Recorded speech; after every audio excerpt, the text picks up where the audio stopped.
Shalom saudara-saudara sekalian, kita berjumpa lagi dalam acara Manna Rema hari ini.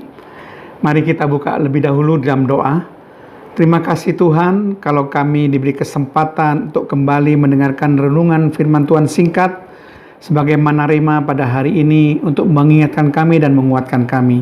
Terpujilah namamu Tuhan, haleluya, dalam nama Tuhan Yesus Kristus, amin.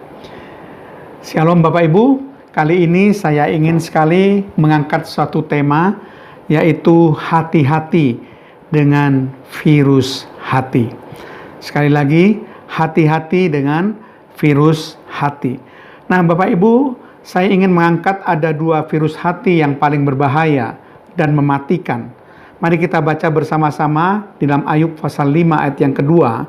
Dikatakan di situ, sesungguhnya orang bodoh dibunuh oleh sakit hati dan orang bebal dimatikan oleh iri hati.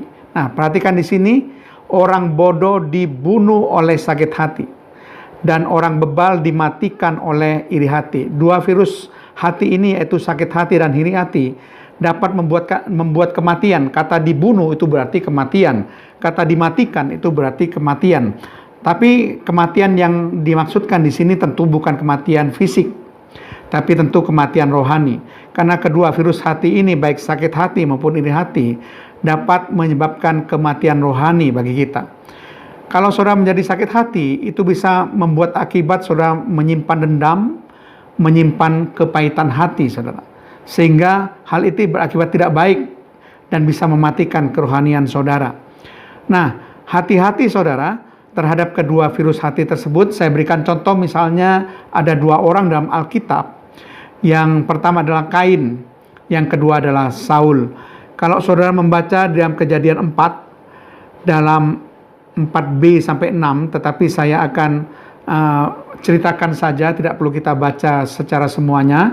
Di situ dikatakan bahwa ketika Tuhan mengindahkan persembahan dari Habel dan persembahan Kain tidak diindahkan oleh Tuhan, lalu dikatakan di situ hati Kain menjadi sangat panas dan mukanya menjadi muram.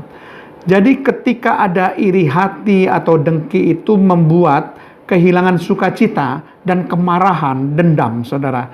Dikatakan hati Kain sangat panas dan mukanya muram, kehilangan sukacita. Orang yang menyimpan iri hati, sakit hati itu akan kehilangan sukacita.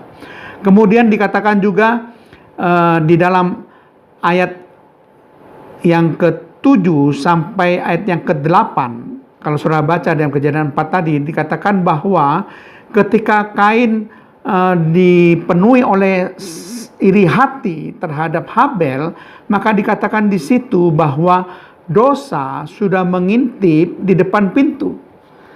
Jadi orang yang menyimpan iri hati maupun sakit hati itu rawan sekali saudara, bisa berbuat dosa begitu mudah.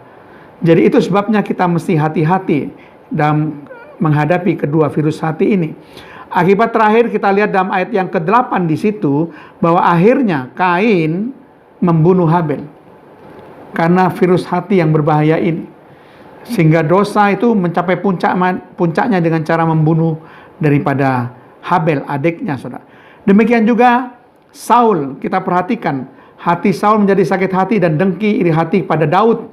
Karena ketika dalam 1 Samuel 18, kalau saudara baca ayat 7 sampai 11, tidak kita baca juga, saya ceritakan saja intinya. Di situ perempuan menari-nari dan bernyanyi berbalas-balasan.